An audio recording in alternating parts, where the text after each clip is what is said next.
Hi, I'm Matt Dietrich, editor of RebootIllinois.com, and welcome to the inaugural edition of Only in Illinois, your weekly recap of news and views that we've expressed this week on RebootIllinois.com.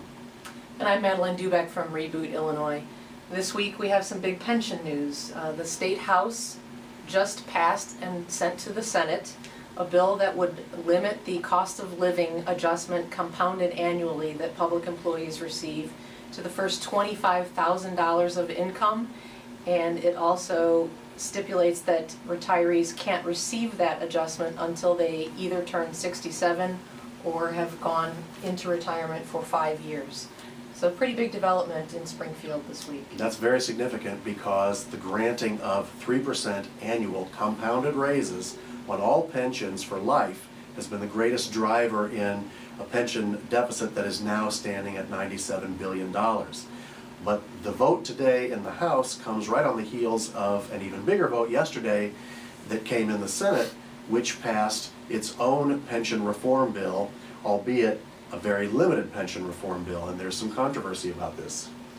They passed a bill which would only apply to the teachers' retirement system in Illinois, and so it offers teachers a choice of either keeping that compounded annual raise or having the state continue to pay for their health care. And so in effect it would really only save about $4 to $5 billion, which frankly really doesn't do the trick when you're facing nearly $100 billion in unfunded liability and a very real threat that there will not be enough money for retirees in about 15 years. Exactly, and the reason that it was presented that way and that it passed that way is because there's a philosophical difference that's going to probably come to a head in the Capitol pretty soon. That is, Senate President John Cullerton believes strongly that unless you offer employees a choice, any bill is going to be knocked out in the courts as being unconstitutional.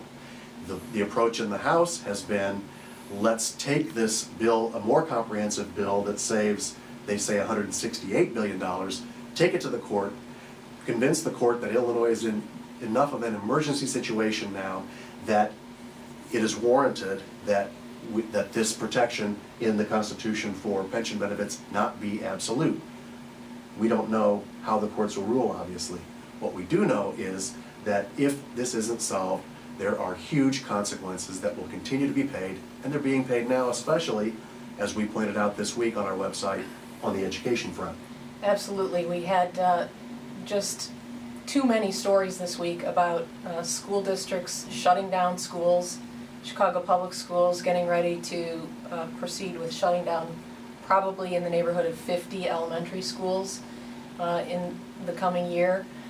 We've had teacher layoff notices going out in the Metro East area, schools already being closed in Springfield, teachers in the suburbs getting layoff notices or preparation for layoff notices, bus drivers, and all of this is coming because the governor is projecting that he's going to have to cut $300 million from the education budget because all of the extra money that is being generated in Illinois right now is having to go into covering pension funds. And if there's one figure to keep in mind to keep the pension crisis in perspective, it's this. Next fiscal year, $1 billion more to the pensions, $300 million less to education. And we're all feeling it in other ways too. That's it for our very first edition of Only in Illinois on RebootIllinois.com. Please visit our site. It's a good place to stay informed on these issues. We'd like to hear from you. When you're on our website, please sign up for our daily email digest. We'll see you next week.